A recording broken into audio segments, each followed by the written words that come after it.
Good afternoon, it's Gary Sly and the Legacy of Handmade Objects. Just wanted to click in and say hello for the week and spend a little time talking about some patterns that I came across here. It's Monday, January 26th, and my guess is that some of you who are watching this are experiencing some bad weather this week. From what I see, there's some snow piling up and ice and sleet and all that kind of stuff. It's actually still warm here in Florida. It's up in the 60s, but the cold front has already begun to push through, and by tonight we're expecting some colder temperatures. And actually looking like we're going to have some nights down in the 30s and maybe even in the 20s a couple days over the next week. I know that doesn't sound like much to some of you, but remember, these Florida houses are not necessarily built with the same kind of insulation as you would have somewhere else. So we do feel the cold, and also I found that I've gotten used to the cold, not having cold here, and it does bite a little harder than it used to when I lived up in Virginia. Anyhow, I want to go through and just share one of the bins of vintage patterns that I have today. I'll just kind of walk through there and talk about some of the things I have. Another reminder, this is the last week if you want to be considered for the free giveaway. I have the Shabby Chic Pin Cushion by Praiseworthy Stitches. If you have not done so, in order to be eligible for the free gift, you have to go on to episode 118, where I first introduced the idea, and you have to leave a comment there. In that one, you have to be a subscriber too, so that I know who you are, and then I'll get in touch with you once I do the drawing, and I'll ship that off to someone. So please take advantage of that if that's something you'd like to have. I love giving free things away. So I don't know, some of you who watch have probably been here in the shop before. I have about 6,000 vintage patterns in the back room, and I love those. There's some that thinks I ought to just dump all those out and only do new stuff, but there's just something that captures me about some of these wonderful old designs. And I have those bins set up by category. So history and travel and Christmas and those sort of things. But there's one that's kind of a catch-all, and I call it Stitcher's Choice. And the reason for that is because it's usually a variety of different techniques, some of which I've never even done, but most of them I've put my hands to at some point along the way. And there's some really beautiful things here. If you see anything in today's broadcast and you really want it, feel free to message me, and I'll be happy to send you an invoice and ship it off to you if it's something that you want, because some of these are probably kind of hard to find. Angelina Tovagliato, the Royal Italian collection. This is a design by Catherine Coleman, and it's surface embroidery. It's a wonderful, wonderful design with a dragonfly. And you can see that they've used this design and turned it into a pillow with tassels in the corners. I've had a real run on dragonflies lately. I don't know what that represents, but there have been people who are very interested in dragonflies. So I've got a couple designs. Surface embroidery, kind of a combination of cross stitch and needlepoint skills. And you probably will use a variety of stitches when you do something like that. Now here's an old one by Julie Norton, Take the Heart Out of Hardanger. You may be familiar with Hardanger. It's a Scandinavian needlework technique where you cut out, where you pull threads and you cut out sections and things like that. Got a good smattering of Hardanger designs here and there. 17th century stump work thistle. This is designed by Liz Turner Deal. Stump work is raised surface stitching. I did a stump work class at an EGA conference a few years back where I had petals of a violet, and the petals stood up from the surface of the work. It looks like to me in this one the colors of the thistle are actually above the surface of the fabric. So stump work is fun, and that's also got a cute little charm there that shows the little bee descending on the thistle plant. This is pretty traditional cross stitch. It's called Tapestry of Life by Stony Creek. But what a lovely design. And of course, those of us who love Stony Creek always appreciate the detail and the wonderful designs that they give us. This is an older pattern from Stony Creek. See if I can find the date here. I don't see one quickly, and I don't want to take a lot of time, but I would guess that's probably back from the 90s or maybe the early 2000s. Flight of a Butterfly is a blackwork technique, and this is actually a kit. I've got a kit with some nice linen, some black threads there, and even the needle is there with it. This is Tanya Berlin, who still does designs and stuff, Berlin Embroidery Designs. This one is out of Calgary, Alberta, Canada. So blackwork is another fun technique that you might be interested in. Just kind of playing around through these and looking to see what I have. The bin has probably a couple hundred designs in it, so I won't get too far today, but it's just kind of a little tickler. The work basket is an out-of-print designer that I see some interest in from time to time. And there are 3 Quaker designs in this piece: Quaker Swan, Frog, and House. Let's see if this has a date on it. This was 2006, so it's not that far back, and you see they've used the designs in a variety of different techniques. If you don't have vintage places near you that have these things available, some of these are things you can also find on Etsy and other online sources, because most of what I have in this bin especially is out of print. Now, I've already talked about Hardanger and I've already talked about Stony Creek, but there's a combination of the two. Hardanger for the holidays, which gives you some beautiful little simple designs that you can do in Hardanger and create ornaments with.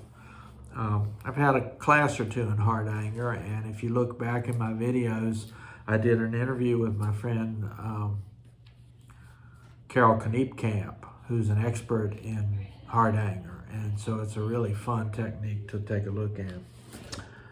Let's see, these are stained glass ornaments, at least that's what they're called.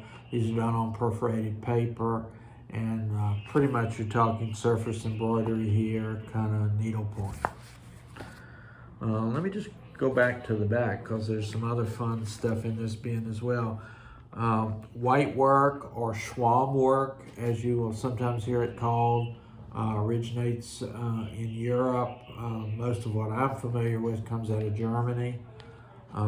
This is a wonderful compilation of techniques, and it has 188 designs in it. I don't see too much of this kind of thing these days, so this is a pretty unusual kind of book, but there is still a tradition of white work done in Germany. And here's an old EGA collection item, pulled thread triangles from the past. Some sort of a kit that somebody bought, or a design that somebody bought to use. Diagrams and instructions by Joan Masterson. EGA is a wonderful resource. If you're not familiar with it, you should check out some of what they've got. Here's another one of the Schwalm white work kits. This is a whole book. This has got iron-on decals that you can use to put designs onto the work, and it gives you really step-by-step instructions of how to do the white-on-white Schwalm work. Maybe I should take some time someday and talk a little bit about the history and the background of Schwalm work. I suppose most of you know, when you hear the word Quaker, that means that it's based on some of those religious traditions where they only use a few colors, don't use a lot of really bright, crazy colors, and they're very simple designs. This is actually a German designed work called Quaker Welcome Band from Wielenberg in Germany. I have no idea how this got into the shop, but it's kind of a fun thing. If you're looking for something new, these are some of the kind of things you want to be looking for. Heartsease needle case pocket, made from needle necessities. Gives you, this one in particular gives you some silk threads to go along with it so you can work on that one. I'm really just kind of picking through here because there's so many fun things that one could do. Catherine's Norwich Square, a geometric study. Margaret Kinsey, who spends some of her time here in Florida, designed this, and this design is here in the shop and something that you could pick up and learn some new things from. What else do we have? Silk ribbon. I haven't talked too much about silk ribbon in my series, and it's something I've only played around with a couple of times. But this is Silk Ribbon Miniatures by Marilyn Hazelwood. What a wonderful collection of stuff there, and you got a whole bunch of designs. One of the reasons I like the old vintage things is that you usually get a whole lot more for your money that way. And when you buy a book from some of these, you get stuff that goes, you get a lot of patterns for one price. Colonial Sweet Pin Cushion from the Nostalgic Needle in Germantown, Maryland. This is Bargello work, where you see the designs made from the off-center designs in needlepoint. What else have we got? This is not Schwamm work. I think it's probably kind of a combination of hard hanger and just regular old cross stitch, but it's a white on white sampler from the Needles work, Don Lewis, and that pattern is from 1990. Somebody accused me of being a museum curator here in my shop, and I guess there are times when you could say that I have kind of collected, and I like to put in the hands of other people some really fun stuff. Do you remember the Vanessa Ann collection? Here's a linen symphony, and this uses some silver threads in the pattern. Again, if you see something here and you think you can't live without it, just let me know. These are in the bin, and I'd be happy to stick them in the mail and get them off to you. What else can I run across here? No, that's not too interesting. I was thinking there were some designs in here from Mary Queen of Scots and Queen Elizabeth, but I haven't come across them yet. You know, you can use hard hanger to make jewelry, earrings, necklaces, things like that. These are tiny little pieces. There'll be some pretty tiny stitching going on there too, but those are fun projects. Might be something to get a child interested in needlework with for their first project or something early. Teach Yourself Bargello. You can tell just by looking at this book that it's been around a while. So the designs are maybe not as modern as we might like, but you got a lot of instructions on how to do Bargello needlepoint. This is actually a book made by Leisure Arts in 1973. So this would be one of the older patterns that I have back here. Let's see, what else is fun here? Drawn Thread is a designer that I see a lot in vintage work. This is a kind of a sampler piece called Linen and Lace. And the nice thing about that is it's got all kinds of wonderful threads, probably silks in there to go with it. As you can see, I could kind of go on forever and ever here. They used to print a book that would help you create your own charts. I think nowadays most people use some kind of online format or digital, but this is a kind of a step-by-step of how to go from a line drawing to a needlework design. And there probably are still designers who use some of those techniques, even though we have digital stuff going on. Florentine Holiday by Susan T. Kern.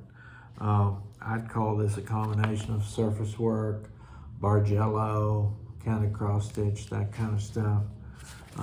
Just tremendous old designs here, 70s, 80s, 90s kind of stuff. Mentioned Bargello before. There's Bargello with some Native American inspired designs. I'm always careful to say Native American inspired because I'm not sure if people always give credit to the natives who actually created the designs. I'd have to look at this a little more carefully to see if they did, but I do think those original designers deserve credit. So I'd be careful about saying that it's a traditional Native American design, but that's okay. Look at this piece here. Intermediate Hardanger sampler from Nan's Hands. I wonder if that eventually became just Nan or if that was another designer that I'm not familiar with. This doesn't even have a date on it, so I'm sure it goes back to the at least the 80s, if not before then. So I really only played through just a little bit of this bin that's called Stitcher's Choice. But I would encourage you, if you're looking for some new strategies or some new techniques, to Google some of these ideas, Hardanger, Bargello, whitework, Schwalm work, some of those kind of things, black work.